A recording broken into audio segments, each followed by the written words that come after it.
প্রযুক্তির যুগে সাক্ষরতার প্রসার এই প্রতিপাদ্যকে সামনে রেখে আন্তর্জাতিক সাক্ষরতা দিবস পালিত হচ্ছে। এ উপলক্ষে ৮ সেপ্টেম্বর রবিবার সকালে নড়াইল জেলা প্রশাসকের কার্যালয়ের সামনে থেকে একটি বর্ণাঢ্য র্যালি বের হয়। নুরুন নবী সামদানির তথ্যচিত্রে বিস্তারিত জানাচ্ছেন লাবণী আক্তার।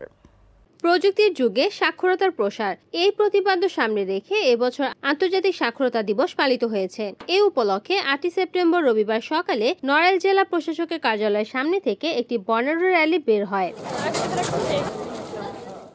পরে জেলা প্রশাসন ও উপানুষ্ঠানিক শিক্ষা ব্যুরোর আয়োজনে জেলা প্রশাসকের সম্মেলন কক্ষে আলোচনা সভা অনুষ্ঠিত হয়। জেলা প্রশাসক শামীম আক্তার জাহার এর সভাপতিত্বে আলোচনা সভায় অংশ নেন স্থানীয় সরকার শাখার উপপরিচালক জুলিয়া সুকায়না, অতিরিক্ত জেলা প্রশাসক লিঙ্কন বিশ্বাস, অতিরিক্ত পুলিশ সুপার মোহাম্মদ নুরে আলম সিদ্দিকী, জেলা শিক্ষা অফিসার সুলতান মাহমুদ, সরকারি বালিকা বিদ্যালয়ের ৭ম শ্রেণীর ছাত্রী মোসাম্মদ ফাতেমা খাতুন প্রমুখ। এ সময় বিভিন্ন রাজনৈতিক নেতৃবৃন্দ ও নানা শ্রেণী পেশার মানুষ উপস্থিত ছিলেন।